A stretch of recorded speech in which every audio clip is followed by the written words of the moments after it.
Hi, this is Derek Regensberger, and welcome to another episode of the Clarinet Connection, your source for gear and product reviews and practice and performance tips for the clarinet. Today we're going to talk about how to work with rhythm. So we're going to break down one of the Rose Etudes and look at how we would count and subdivide each measure so that we can play the correct rhythm. Some of the most challenging aspects of playing an instrument are playing in time and making sure that your rhythm is even and hits the beat in the appropriate spots. So one of the things we're going to look at is tools that we can make that job easier. And so in today's lesson, what I'm going to help you do is, again, identify what the appropriate note values are and how to break those down, and give you some practice tips for how to make that rhythm kind of sink into your head and really be second nature. So one of the, I think, most frustrating parts of playing music is that sometimes we just don't have a good sense of how long or what the appropriate value is, particularly when we get into some more complex note values. So the etude that we're going to look at is the Rose Etude number 5, and the etude is taken at a tempo of adagio, which you would think, would be relatively easy. The etude contains so many different note values that it does become something of a complex one to play, even at a really slow tempo. So let's look and see how we can break it down further. Okay, one of the things that we'll notice first about this particular etude is that it has a number of different dynamic markings, and for right now we're going to ignore those. What we're going to focus on is how to subdivide. One of the things that's really helpful is to figure out any given measure, figure out what the shortest value of your notes are, and that's going to figure out kind of what counting scheme to give the notes. So for example, if we have a half note followed by 2 quarter notes, dividing the measure into 1, 2, 3, 4 makes sense. Our shortest value in that measure is going to be a quarter note. So here we would give a 1 and a 2 to the half note, and then a 3 and a 4 to the quarter notes. But in the next measure, we have a quarter note, a dotted eighth note, 2 32nd notes, followed by 4 more eighth notes. So in this situation, we really want to subdivide into 16th notes, because if we don't, this 32nd note passage here is going to become problematic. So what we're going to want to do is count 1 E and a, 2 E and a, 3 E and a, 4 E and a, okay? And then in the third measure, we have a quarter note, 2 quarter notes followed by 4 eighth notes. So again, the smallest subdivision would be eighth notes. So here we could do 1 and 2 and 3 and 4 and that just helps it, keeps it consistent from measure to measure. So again, the first 3 measures would be 1, 2, 3, 4, 1 E and a, 2 E and a, 3 and 4 and 1 and 2 and 3 and 4 and. So this is how we're going to proceed through the piece and figure out the best way to mark the time. So let's jump to the second line.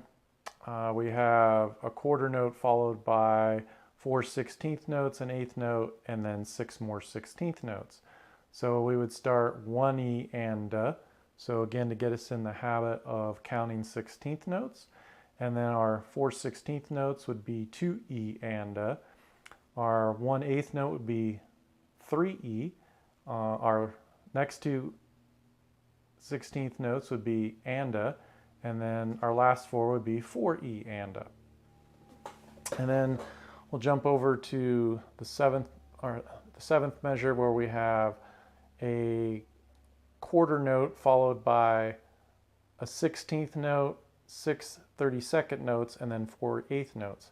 So again, we're going to want to get into the habit of counting the 16th notes, 1 E and then our next measure would be 2 for the 16th note, E for the next two 30-second notes, and for the next two 30-second notes, for the last two 30-second notes, and then 3 and 4 and for the eighth notes that follow it.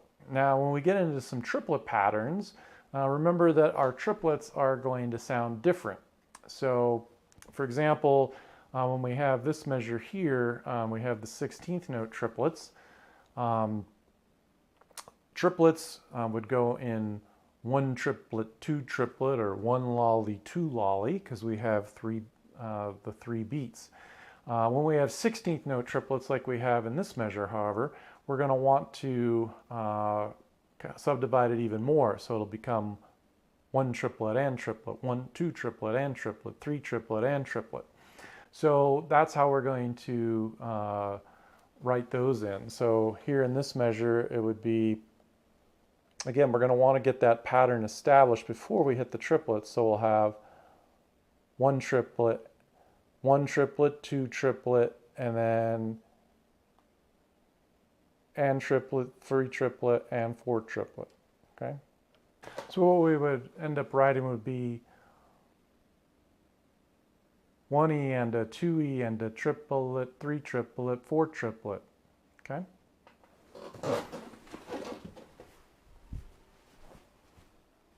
So you can see, even though this is a very slow etude, it's pretty complex rhythmically, so it's going to require a lot of thought and practice before we even begin to play.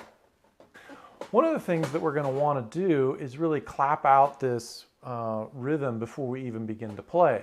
So we would say our notes and then clap what we're going to play.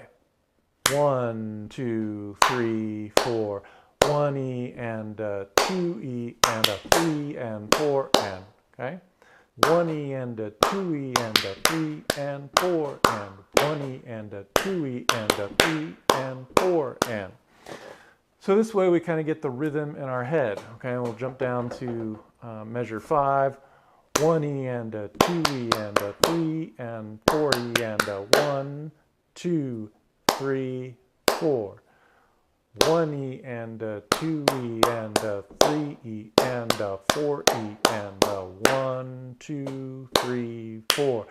Hop down to the measure where we have the 16th note triplet. 1 triplet and triplet, 2 triplet and triplet, 3 triplet, 1 triplet, 4 triplet and triplet.